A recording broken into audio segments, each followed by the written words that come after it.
અમદાવાદમાં કોંગ્રેસનું 84મું રાષ્ટ્રીય અધિવેશન છે ત્યારે સાબરમતી નદીના તટે દેશભરના કોંગ્રેસના નેતાઓ પાર્ટીના એજન્ડા પર ચર્ચા કરશે। કોંગ્રેસના 1800થી પણ વધારે ડેલિગેટ્સ બેઠકમાં ભાગ લેશે।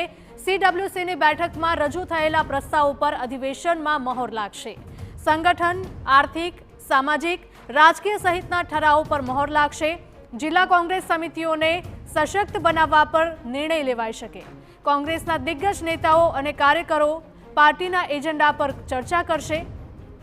રાહુલ ગાંધીએ ગુજરાતમાં ભાજપને હરાવવામાં આપેલા પડકાર અંગે પણ મંથન કરવામાં આવશે।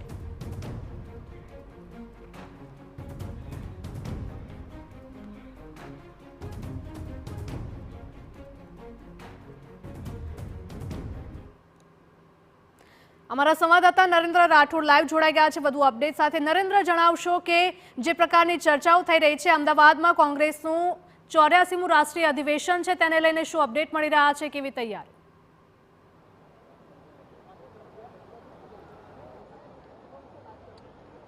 કોંગ્રેસનું મહત્વપૂર્ણ રાષ્ટ્રીય અધિવેશન ગુજરાતમાં 6 દાયકા બાદ મળવા માટે જઈ રહ્યું છે અને અમદાવાદમાં 103 વર્ષ બાદ આ અધિવેશન મળવા માટે જઈ રહ્યું છે।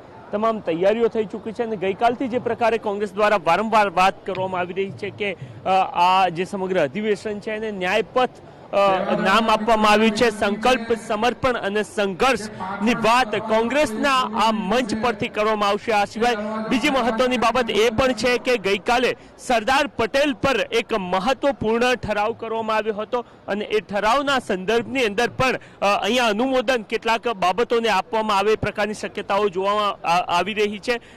સંગઠનની વાત, રાજકીય જે ભવિષ્યનું આયોજન કોંગ્રેસનું કેવા પ્રકારનું હશે એ સહિતની તમામ બાબતો પર ગઈકાલે બેઠકની અંદર જે પ્રકારની ચર્ચાઓ કરવામાં આવી હતી ત્યારબાદ એને આ જાહેર સ્ટેજ પરથી અનુમોદન આપવામાં આવશે।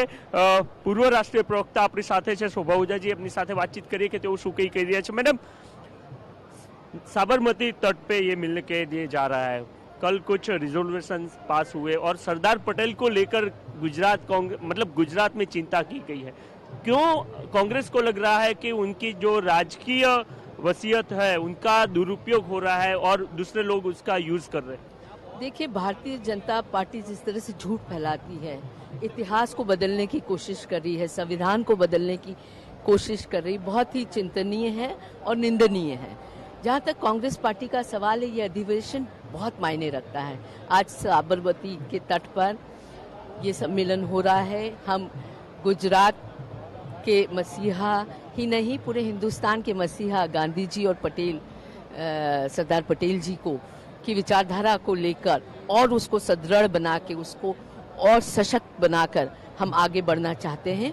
और इस देश में आज जो बेरोजगारी, जो भ्रष्टाचार, जो अत्याचार चल रहा है, जो अंग्रेजों की नीति अपनाई जा रही है, तोड़ो काटो बांटो वाली नीति, जात को जात से लड़ाओ, धर्म को धर्म से लड़ाओ वाली नीति भारतीय जनता पार्टी चला रही है, उसके विरोध में एक बार फिर पूरे हिंदुस्तान को एक कड़ी में डाल के उनकी गांधी जी और पटेल साहब की विचारधारा को मजबूत करके कांग्रेस एक बार और आत्मसात करके आगे बढ़ना चाहती है।